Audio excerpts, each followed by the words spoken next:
함께 하나님의 말씀 보도록 하겠습니다. 디모데전서 4장 6절에서 16절까지의 말씀입니다. 우리 서로를 향해서 또 이렇게 인사하겠습니다. 예수 안에서 구원의 은혜와 평강을 풍성하게 누리기 바랍니다. 다시 한번요. 예수 안에서 구원의 은혜와 평강을 풍성히 누리시길 바라겠습니다. 아멘. 제가 원래 박치거든요. 박치인데 예수님을 믿고 나서 찬양을 하고 싶어가지고 정말 많이 노력을 했어요. 엄청나게 노력을 했습니다. 그래서 여전히 틀려요. 그걸 이해하시고 같이 찬양해 주시면 감사하겠습니다. 국내에 피트니스 클럽이 한 몇 개쯤 되는 줄 아세요? 작년 조사해 보니까 10만 개가 되더라고요. 10만 개가 되는데 그만큼 많이 피트니스 클럽이 만들어진다는 것은 사람들이 건강에 관해서 그리고 삶을 조절하고 이끌어가고 싶어하는 그러한 욕구가 있다는 거잖아요. 그래서 이제 신체적인 부분부터 시작을 해서 이게 이제 건강함을 유지해 가려고 애를 쓰는 거죠. 근데 피트니스 클럽을 끊었다고 해서 건강이 유지가 되는 걸까요? 여러분 다 한 번씩 끊어 보신 분이 계실 거예요. 나 일주일에 4번 이상은 갔다. 손 한번 들어보세요. 3번 이상은 갔다. 그걸 보통 1년 단위로 끊을 텐데 못 가요. 한 달쯤 하다가 다 이제 끝나게 되는 거죠. 건강을 유지하는 데 중요한 게 뭐겠어요? 이 규칙성이라고 하는 겁니다. 오늘 하루 내가 건강해 보고 싶어가지고 5시간 죽도록 운동하고 그 다음 남은 1년간 운동 안 한다. 어떻게 될까요? 건강 유지 못합니다. 건강을 유지한다는 것은 작은 30분이라고 하더라도 규칙적으로 계속해서 운동을 해 나갈 때 그때 건강의 유지가 되는 겁니다. 그래서 신체적인 건강을 유지하는데 이 규칙성이라는 것이 그렇게 중요해요. 책을 읽는 것도 그렇고 언어를 습득하는 데도 그렇고 이 규칙성이라고 하는 것이 그만큼 중요합니다. 근데 이 몸의 건강을 유지하는 데만 뿐만 아니라 나의 정서와 나의 영혼을 건강하게 유지하는 데에도 이 규칙성이라고 하는 것이 굉장히 중요합니다. 이 정서가 건강할 수 있으라고 한다면 규칙적인 개인적인 영적인 관리가 항상 필요하다라는 것입니다. 성도의 삶의 토대인 영혼이 건강하게 관리될 때 내 안에 있는 이 정서와 마음이 단단한 마음으로 건강하게 관리가 될 수 있기 때문입니다. 오늘 말씀이 이 건강한 영성을 가진 성도가 건강한 정서를 가질 수 있다는 것을 오늘 말씀을 통해서 우리에게 가르쳐 주고 있습니다. 바울은 간 목회자가 된 디모데에게 지금 교훈을 해주고 있어요. 어린 젊은 나이에 목회자가 된 그 사람 디모데에게 철저하게 영성 관리를 통해서 그가 무너지지 않도록 하는 그런 말씀을 전해주고 있습니다. 12절 말씀에 이렇게 돼요. 믿는 자의 본이 되라고 말씀을 합니다. 믿는 사람들 안에서 본이 될 수 있는 그런 삶을 살아야 될 텐데 본이 된다는 것의 그 기초가 7절부터 8절까지의 말씀이에요. 경건을 유지하는 것입니다. 경건을 유지하는 것이라는 거죠. 그런데 바울은 7절에서 경건에 이르도록 내 자신을 연단하라라는 말씀을 하고 있습니다. 경건을 한 번에 이룰 수가 없어요. 우리 삶 가운데 내가 살아왔던 삶의 여러 가지 경험들이 있기 때문에 예수님 안에서 살아가는 그 성도가 경건을 유지하는 데는 그 살아왔던 옛 삶의 부분들을 끊어내고 없애고 절제하고 하는 그 삶의 시간들이 필요한 것입니다. 그 시간이 지나지 않으면 여전히 어제의 삶의 모습을 갖고 살아가기 때문에 성도로서 건강한 경건을 유지해 갈 수 없는 거죠. 그래서 항상 연단이라고 하는 과정을 통해서 연습할 수 있어야 한다는 것입니다. 이 연단한다라는 말의 헬라어는 2가지 뜻이 있어요. 가장 기본적인 뜻이 뭐가 있냐면 발가벗었다라는 뜻이 있습니다. 이 연단이라는 헬라어를 우리말로 번역해서 연단이란 말이지 그 밑에 기본적으로 깔려있는 그 첫 번째 의미가 발가벗다라는 뜻이 있습니다. 왜 바울은 발가벗는다는 단어를 통해서 이 연단이라고 하는 말로 성도들을 그리고 디모데를 가르치고 있을까요? 하나님을 섬기는 삶, 정확한 믿음과 흔들리지 않는 믿음 안에서 살아갈 수 있으라고 한다면 내가 예수 안에서 성도로서 이 경건한 삶을 유지하지 못하게 하는 삶의 부분들이 있다는 거예요. 내가 오늘 예수를 믿기 시작했습니다. 그러면 어제까지 살아왔던 삶에 경건과는 상관없는 삶의 찌꺼기들이 여전히 묻어나 있어요. 우리는 습관을 쫓아 살아가는 사람들이거든요. 언젠가 제가 말씀드렸지만 문을 열고 나갈 때 오른손을 내밀어서 손잡이를 잡고 왼쪽으로 밑으로 내린다 하고 문을 여는 사람 한 명도 없어요. 어떻게 문을 열죠? 그냥 열어요. 그게 습관이에요. 근데 이런 습관이 우리 삶에 되게 많이 있습니다. 한번 생각해 보세요. 머리로 생각하고 움직이고 행동하는 것들 그렇게 많지가 않아요. 대부분 다 습관을 통해서 우리 삶이 이루어지게 되어 있다는 것입니다. 어제의 삶이 바로 그렇게 습관화되어 있기 때문에 오늘 자연스럽게 예수를 믿고 경건한 삶을 살려고 해도 어제의 습관이 나의 삶을 이끌어가게 되어 있다는 것이에요. 바로 어제의 삶, 경건과 상관없는 삶의 부분들을 벗겨내라는 의미입니다. 나를 지배하고 있었던 것들이 있어요. 경건과 상관없는 그러한 것들을 벗겨내라는 그러한 의미로 말씀해 주고 있습니다. 이것을 두고 오늘 7절 말씀에서는 이렇게 말합니다. 망령되고 허탄한 신화. 이 당시에도 신화가 있었어요. 우리도 지금 이 신화를 쫓아가는 사람들 정말 많습니다. 뭐가 있을까요? 성공, 그 다음에 뭐가 붙죠? 신화가 붙어요. 이렇게 가면 성공할 거다. 내 자식을 이렇게 계획을 짜서 이렇게 이끌어가면 이 아이 성공할 거다. 이런 신화들이 다 만들어져 있고 그 신화를 부모들이 쫓아서 가요. 이 성공 신화가 있고 이 세상이 제시해주는 많은 신화들이 있습니다. 그것을 어제까지 살아오면서 내 몸에 습관처럼 익숙하게 만들어 놓은 것이 있다는 거예요. 그것을 벗어버리라. 망령되고 허탄한 신화를 벗어버리라 라고 말씀하고 있습니다. 경건을 유지하는데 거추장스럽게 가로막고 있는 것들이 있잖아요. 그것을 벗어버리라는 거예요. 옷을 하나씩 하나씩. 제가 지금 무지하게 덥거든요. 그래서 이 자켓을 벗어 던져버리고 싶어요. 그 정도로 그렇게 거추장스럽게 만드는 그것을 벗어버리라는 의미에서 이 벌거벗음이라는 의미를 갖고 있는 이 연단이라는 단어를 사용하게 된 겁니다. 여러분 혹시 망령되고 허탄한 신화를 쫓고 있는 삶의 부분들이 있습니까? 경건을 유지하기 위해서는요, 그걸 반드시 벗어버려야 됩니다. 그거 끌고 안고서는 성도로서의 경건한 삶 유지할 수가 없다라는 것이죠. 두 번째 연단하다의 의미는 훈련하다라는 나는 그런 의미가 있습니다. 경건에 방해가 되는 것들을 오늘 내가 기도하면서 벗어버렸다고 해서 내일은 오늘 벗어버리는 것을 안 입고 있을까요? 아니에요. 우리 습관을 쫓아 산다고 말씀을 드렸잖아요. 자연스럽게 또 오늘 살아나요. 어제 죽였던 옛 자아가 오늘도 살아나서 나를 괴롭히는 것처럼 그 삶의 습관은 한순간에 벗어질 수 있는 것이 아니라라는 겁니다. 지속적으로 벗어내야 한다는 거예요. 오늘 벗고 내일도 벗고 계속 벗어냄을 통해서 그 과정 전체가 바로 경건을 유지해가는 과정이라고 할 수 있는 겁니다. 이 거추장스러운 것들을 오늘 벗었다고 해서 내일 안 벗을 것이라고 하는 장담을 할 수가 없는 거예요. 우리는 연약한 존재이기 때문입니다. 그래서 반드시 계속해서 매일같이 거추장스러운 이 경건을 방해하는 허탄하고 망령된 것들을 계속해서 벗어낼 수 있어야 한다는 의미로 연단이라고 하는 단어를 썼다라는 것입니다. 근데 이것이요, 벗어내려고 하려면 연습이 필요합니다. 훈련이 필요해요.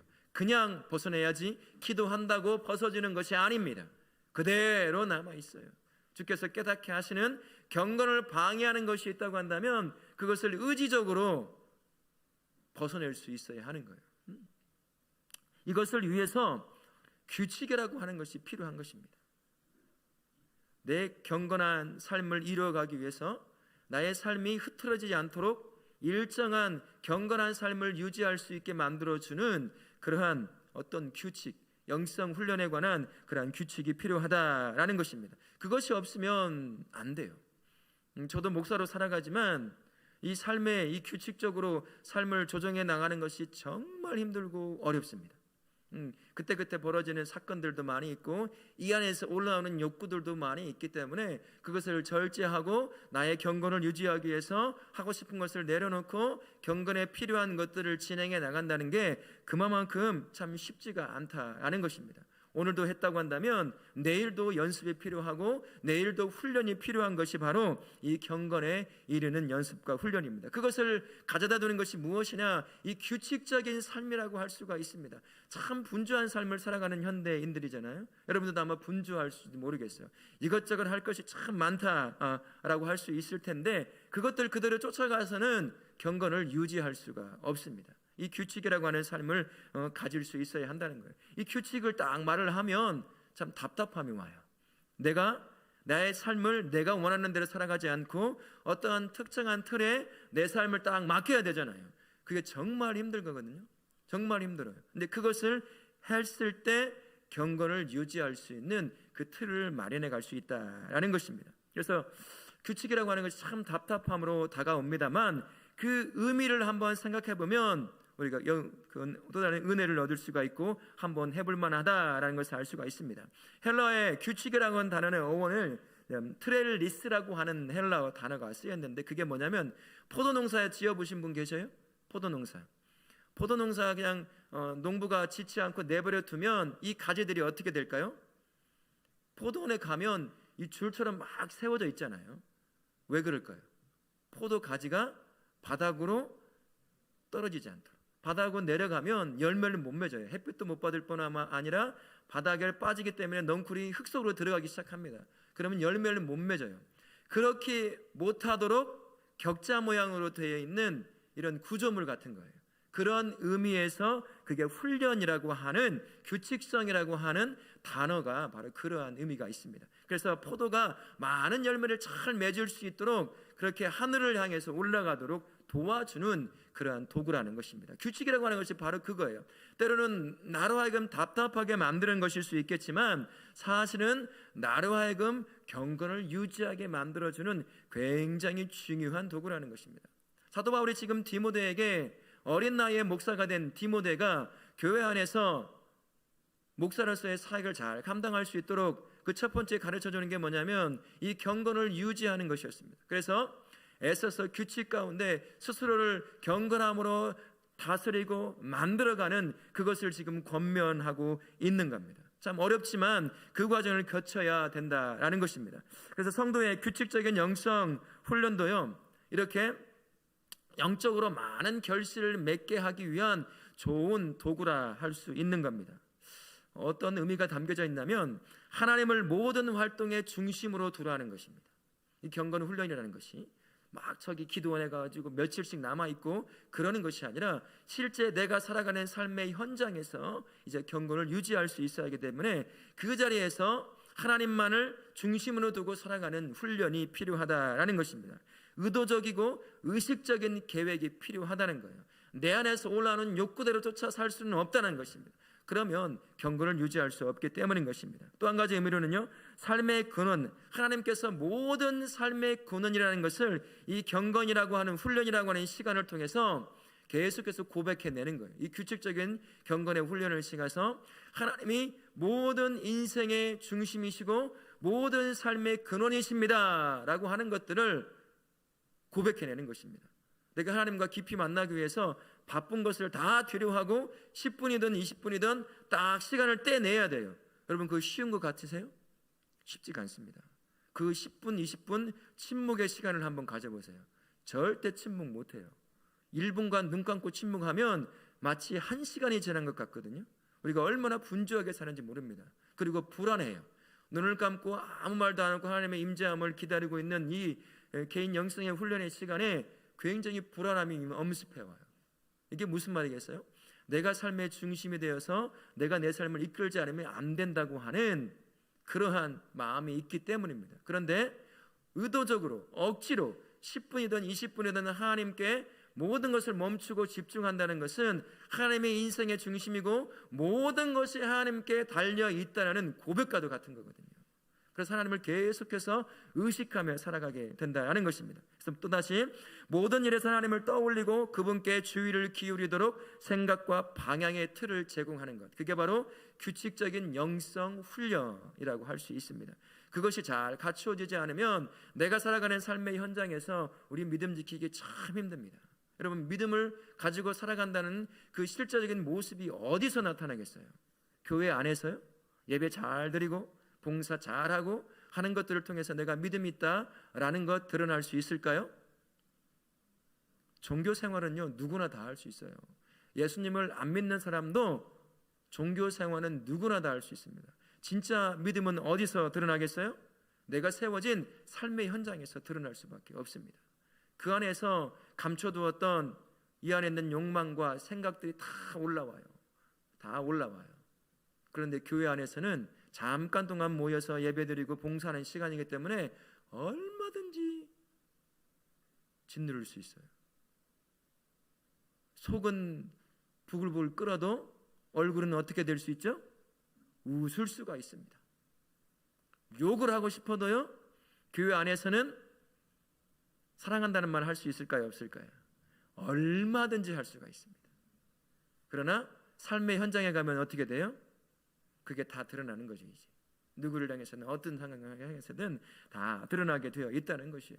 굉장히 정말 힘든 부분이 실제 믿음이 드러나는 삶의 현장입니다. 그 안에서 내 믿음을 지켜나갈 수 있으라고 한다면, 성도로서의 삶을 살아갈 수 있으라고 한다면, 때로는 답답하고 힘들지만 규칙과 같은 그러한 영성 훈련 안에, 그 모습 안에 나를 집어넣을 수 있어야 한다는 거예요.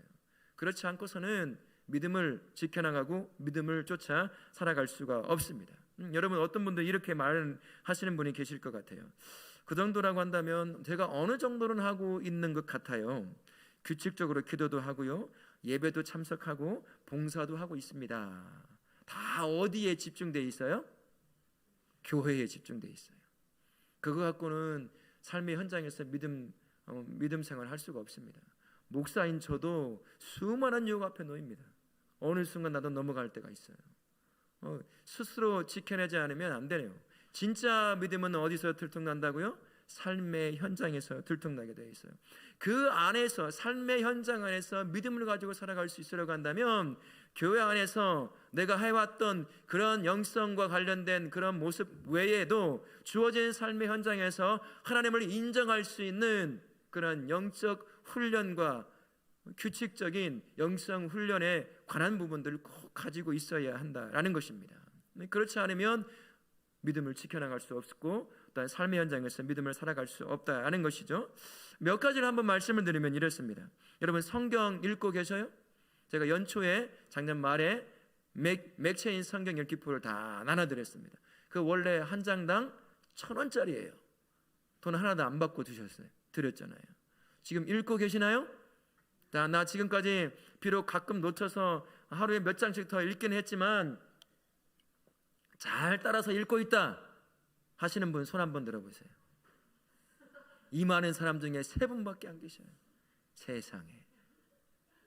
가장 기본적인 거예요. 성경을 읽으려고 시간을 내는 거잖아요. 내가 그것조차도 삶의 현장에서 못한다고 한다면 어떻게 하겠어요? 그냥 잊고 살아가는 거죠.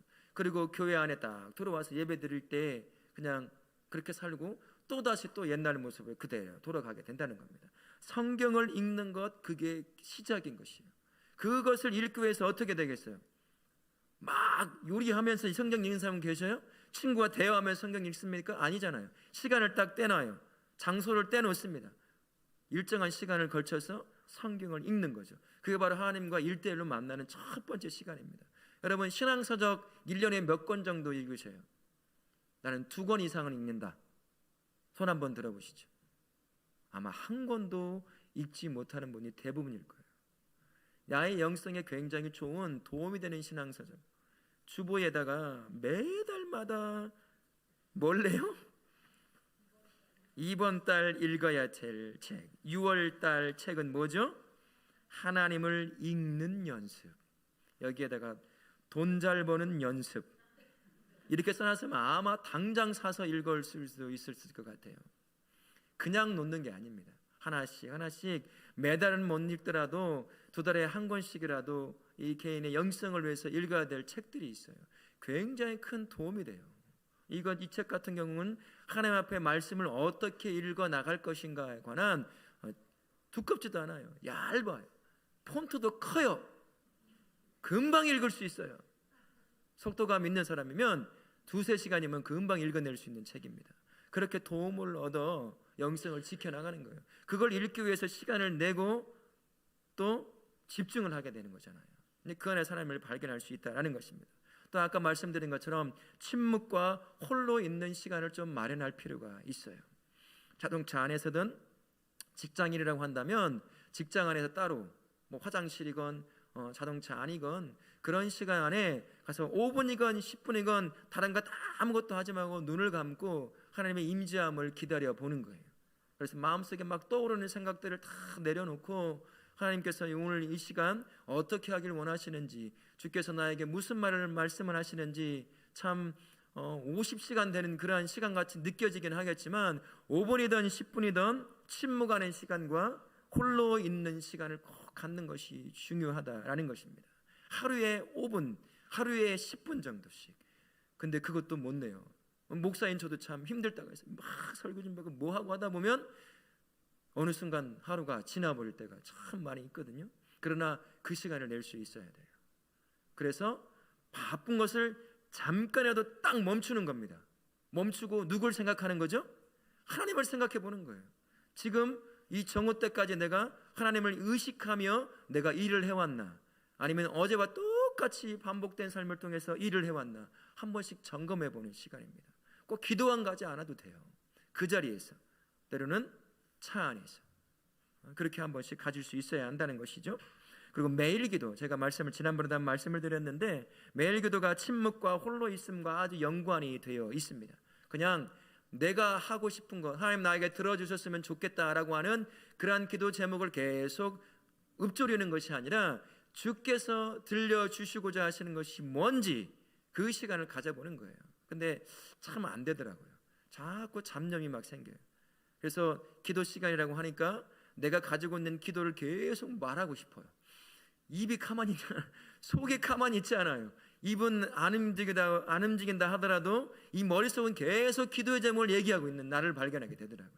나 자신도 훈련이 안 돼 있다 보니까 그렇게 되더라고요. 하지만 하나님께서 나에게 말씀하시고 나에게 들려주기를 원하시는 것, 나를 깨닫게 하시기를 원하시는 것, 이런 매일 기도의 시간을 통해서 한 번씩 가질 수 있어야 합니다. 매일같이는 못한다 할지라도 이틀에 한 번이라도 그렇게 가질 수 있어야 돼요. 그래서 삶의 현장에서 경건을 유지할 수 있어야 한다는 것입니다. 그리고 안식일을 지켜내는 겁니다. 쉬는 날, 하나님을 예배하는 이 예배의 날뿐만 아니라 가족과 함께 할 수 있는 시간도 반드시 낼 수 있어야 돼요. 근데 우리가 가정을 이루고 있는 사람들이잖아요. 가정을 이루고 있는 사람들이 가정을 무시하고 자기 일만 한다고 한다면 그게 조금 맞지가 않는 겁니다. 가족과 함께 식사를 한다든지 아니면 바람을 쐬러 간다든지 함께 운동을 한다든지 뭐 이런 것도 하나의 좋은 경건의 훈련이 될 수도 있을 것입니다. 복잡한 삶을 단순하게 만드는 것이 필요합니다. 이 규칙이라고 하는 것이 복잡한 삶을 단순하게 만들어준 굉장히 좋은 도구입니다. 다 끊어내야 하거든요. 여러분 혹시 계획서 쓰시나요? 저도 지금 매일같이 어떻게 해서 오늘 뭘 할지 뭐 하는지 써보고 체크해보고 형광펜으로 오늘 몇 시부터 몇 시는 뭐 다 체크하면서 했는지 안 했는지 그렇게 해보려고 하는데 거의 지금 7개월 동안 하고 있는데 잘 안 돼요. 그래도 억지로 이 틀 안에 저를 넣어보려고 애를 쓰고 있습니다. 틀리더라도 놓치더라도 잊어버리더라도 계속 틀 안에 넣어서 복잡하고 분주한 삶을 단순하게 만들어 보려고 지금 애를 쓰고 있어요. 그러니까 머리도 한결 가벼워져요. 마음도 한결 가벼워지는 것을 겪을 수가 있습니다. 여러분 혹시 놀이 좋아하세요? 여가 좋아하십니까? 한국 사람 잘 못 놀아요. 휴가철에 나는 정말 잘 놀았다 하고 오시는 분 계세요? 내가 이것을 왜 갔대? 이 고생하려고 갔나? 다 아마 그러고 오실 거예요. 우리나라 한국 사람들의 그 휴가는 그냥 고달픈 휴가예요. 차라리 안 갔으면 하는 휴가가 휴가인데 이 휴가를 노는 것도 잘 놀 수 있어야 돼요. 가족과 함께 즐거운 시간, 괜찮은 영화가 있다고 한다면 그냥 팝콘 하나 사가지고 영화관에 가서 같이 보는 거예요. 그럼 아이들이 이것에 대한 질문을 할 거고 그럼 그것에 대한 답을 해주고 성경적인 관점으로 얘기해주고 무엇이 잘못됐는지 이런 모든 것들이 함께 가족 안에서 할 수 있는 영성 훈련 중에 하나가 될 수 있다라는 겁니다. 놀이터에 함께 할 수도 있어요. 운동을 하면서 같이 뛰놀 수도 있는 것이고요. 이렇게 여가와 놀이를 하는 것도 하나 영성의 훈련이다. 우리에겐 참 다가오지가 않아요. 그런 일이 별로 없기 때문인데, 가만히 지내보면 목사로서 지금 20년이 넘게 살아오는 저로서 보게 되면 정말 중요한 것이 이게 하나다라는 것을 가면 갈수록 느끼고 있습니다. 아이들과 함께 즐거운 시간을 보낼 수 있다는 게 얼마나 큰 기쁨인지 몰라요. 아이들이 즐거워하는 것 저는 미리 그 다음에 무슨 영화가 나오는지 알아뒀다가 내일 말하지 않아요. 어느 날 말할까요? 바로 그날 아침, 오늘 보러 가는 날, 오늘 조조 영화 보러 간다, 잘 준비하지 않으면 다 그냥 끝나는 거야 해놓고 아이들 데리고 가서 그 아이들이 볼 수 있는 영화를 함께 보러 갑니다. 그렇게 하는 것도 참 좋다는 거죠. 그 다음에 몸 관리가 필요합니다. 여러분 운동 잘 하고 계셔요? 규칙적으로 운동하고 계십니까? 잘 안 하시죠? 이 몸의 관리도 중요해요. 저도 이제 오늘부터 시작하려고 했는데 오늘 밤부터 비가 온다네요. 세상에. 작년에 안 하던, 작년에 했던 그 새벽경원 도는 거를 지금 오늘부터 시작해야 되겠다. 체력이 자꾸 떨어져서 지금 하려고 했더니만 비가 온다고 그래서 못할 것 같은데, 이게 운동이 참 필요하다는 거예요. 먹는 것도 절제가 필요합니다. 8시 이후에는 아무것도 먹지 말아야 돼요. 8시 이후에 먹으면 내 몸을 망쳐요. 그 새벽에 아침에 일어나지도 못하고 아침에 눈 탱탱 부어가지고 왜 이렇게 먹는 것마다 살로 가는지 모르겠다. 자기가 먹은 건 생각 전혀 안 해요. 그리고 그 다음날 부어있는 얼굴을 보면서 왜 이렇게 살이 쪄있냐라고 얘기한다는 거죠. 몸 관리가 안 되는 겁니다. 그래서 8시 이후에는 되도록이면 먹지 말고 저녁 식사도 가능하다면 저는 6시에서 6시 반 사이에 먹는 것도 좋겠다는 생각이 들어요. 그래야 잠을 편하게 잘 수 있더라고요. 제 경험을 따져보면. 그리고 새벽에 일어나는 것도 그때 먹어야 쉽게 일어날 수가 있는데 7시쯤 먹으니까 굉장히 힘들어져요. 우리 아이들도 이제 커가니까 먹는 시간대가 좀 달라지다 보니 이게 맞추기가 힘들어져가지고 제가 요걸 조금 힘든 것 같아요. 그전에 6시에 딱 먹었거든요. 그래서 일어나는데 별 문제가 없었는데 그런 문제가 있더라고요.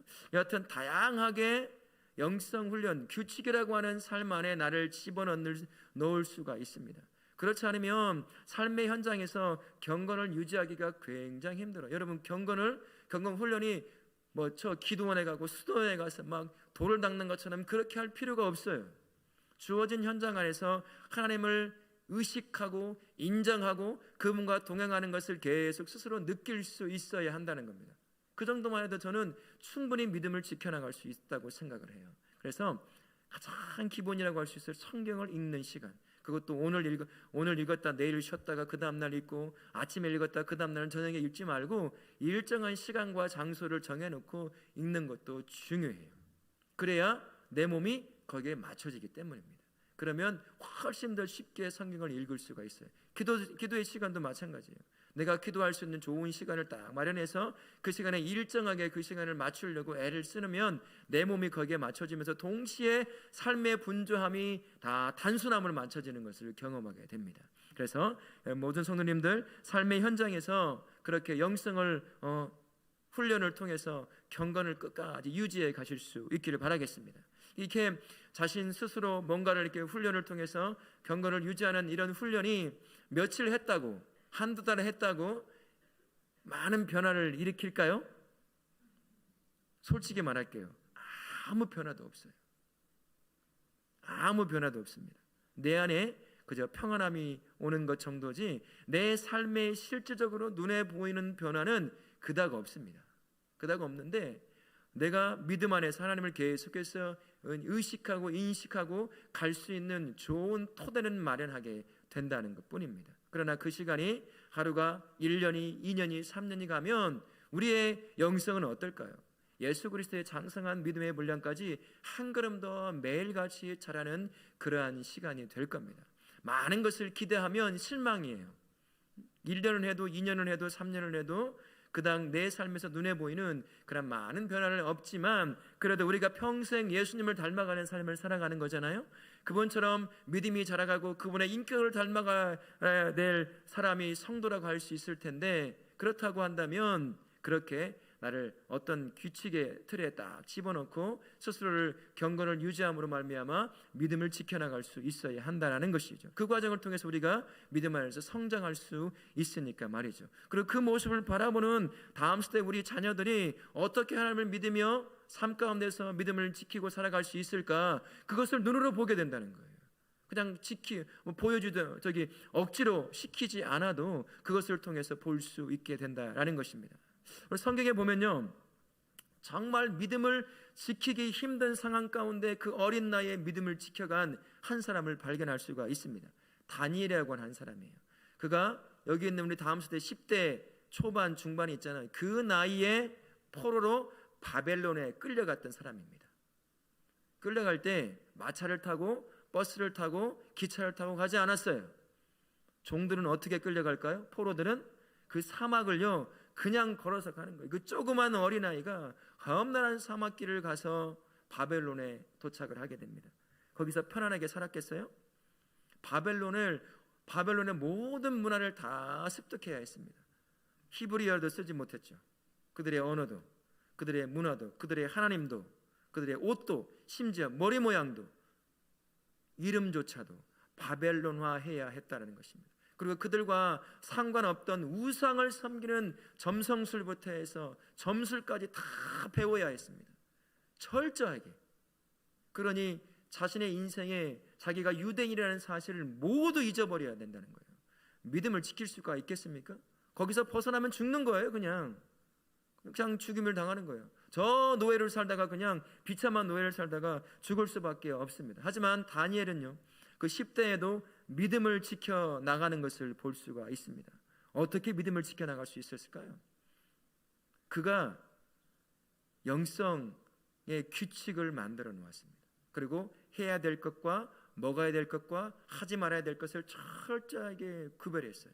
다른 것은 다 포기한다 할지라도 하나님 앞에 기도하며 나아가는 삶은 절대로 포기하지 않았던 사람, 그 사람이 바로 다니엘이라고 하는 사람입니다. 여러분, 다니엘이 죽음을 각오하고 하루에 3번씩 기도한 거 기억나시죠? 그게 하루아침에 만들어졌겠습니까? 그 어릴 때부터 하나님 앞에 자신을 세우고자 하는 그 몸부림이었을 거예요. 그래서 그렇게 만들어지고, 목숨이 이렇게 기도하다가 걸리면 죽는다는 걸 너무나 잘 알고 있었음에도 불구하고 그냥 나 죽여라 라고 문까지 다 열려놓고 예루살렘의 방향을 향해서 하루에 3번씩 기도했던 사람이 바로 다니엘이라고 하는 사람이었습니다. 그가 하나님 앞에 나아가는 이 규칙적인 삶을 계속해서 어렸을 때부터 지켜왔기 때문에 그 위기 가운데서도 조금도 흔들림 없이 믿음을 지켜나갈 수가 있었다는 거예요. 그 수많은 위기가 있지 않았겠어요? 유대 사람, 종으로 불려왔던 사람이 최고 총리가 항상 됐습니다. 왕이 몇 대가 바뀌었을까요? 다니엘이 총리로 사역할 때 3번이 바뀌었습니다. 그런데 항상 총리로 부름받아 사용된 사람이 다니엘입니다. 얼마나 많은 사람들이 다니엘의 흠을 잡고 죽이려고 했겠어요. 그러나 한 번도 흠이 잡히지 않았습니다. 그 이유가 뭐겠어요? 하나님 앞에 자신의 삶을 철저하게 경건을 유지하는 삶을 살아갈 수 있었기 때문이라는 것입니다. 남이 보건 보지 않건 간에 그렇게 살아왔기 때문에 왕이 3번을 바뀌는데도 다니엘이 없으면 안 되는 사람, 흠을 잡을 수 없는 사람, 정직한 그 사람이 말을 하면 다 믿을 수밖에 없는 그 사람이 세워지는데, 그 밑바탕에 무엇이 있느냐? 하나님을 인정하고 매일같이 규칙적으로 하나님과 동행하려고 했던 그 사람의 그 기초가, 삶의 기초가 있었기 때문이라는 것이에요. 그래서 우리보다 더 극악한 환경, 믿음 안에 살기가 더 어려운 환경에 있었던 그 다니엘이 끝까지 믿음을 지키고 살아갈 수 있었다는 것입니다. 다니엘이 그랬다고 한다면 지금 우리는 어떻게 해야 되겠어요? 우리도 영성에 대한 고민을 할 수밖에 없다는 것입니다. 매일같이 24시간 교회가 아닌 주어진 삶의 현장에서 살아가잖아요. 얼마나 많은 유혹과 그런 우리를 무너뜨리려고 하는 도전들이 있습니까? 맥없이 무너지는 것이 성도 아니에요? 근데 그것을 지켜나갈 수 있어야 한다는 거예요. 믿음을 지켜나갈 수 있어야 한다라는 것입니다. 그러려고 한다면 나의 경건을 항상 유지할 수 있어야 돼요. 사람들이 보지 않는 그곳에서 하나님을 인정하고 그분과 동행하려고 하는 그렇게 규칙적인 삶을 만들어서 나의 삶을 자꾸 그 안에 가둬 놓으려고 해야 돼요. 분주하게 살아가서 분주한 만큼 우리가 겪는 것이 뭐가 있어요? 분주한 만큼 유혹이 계속 따라오는 거예요. 내 삶이 분주한 만큼, 행하는 만큼, 움직이는 만큼 끊임없이 나이가 유혹에 노출된다는 사실입니다.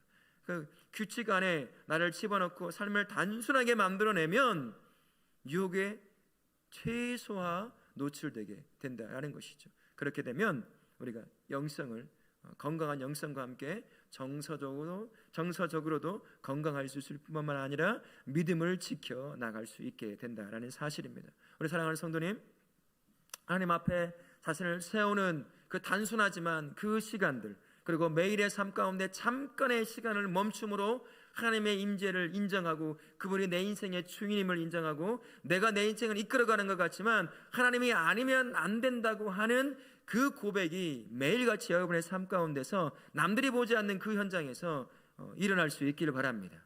그래서 교회 안에서 예배를 드리는, 그래서 신자처럼 보이는 모습뿐만 아니라 밖에 나가서 내가 세워진 삶의 바로 그 현장에서 똑같이 믿음을 가진 자로서 살아내실 수 있기를 바라겠습니다. 그렇지 않으면 우리가 믿음을 지키기가 참 어렵다는 것을 기억하십시오. 경건을 훈련하는 것이 그렇게 어려운 것이 아니에요. 내가 마음만 먹고 내 삶을 그 틀에 만져 놓게 된다고 한다면 우리 경건을 유지할 수가 있을 것입니다. 그러니 여러분들 분주함과 그런 삶의 모든 것들을 내가 세운 나름대로 규칙 안에 여러분의 삶을 잘 가두어 둠으로 말미암아 여러분 안에서 함께 동행하기를 원하시는 그 하나님과 매일같이 그 동행하시는 하나님을 인식하고 느끼고 그렇게 삶으로 말미암아 주어진 삶의 현장에서 많은 유혹들을 이겨내고 믿음을 지켜내실 수 있기를 예수님의 이름으로 축원합니다. 아멘.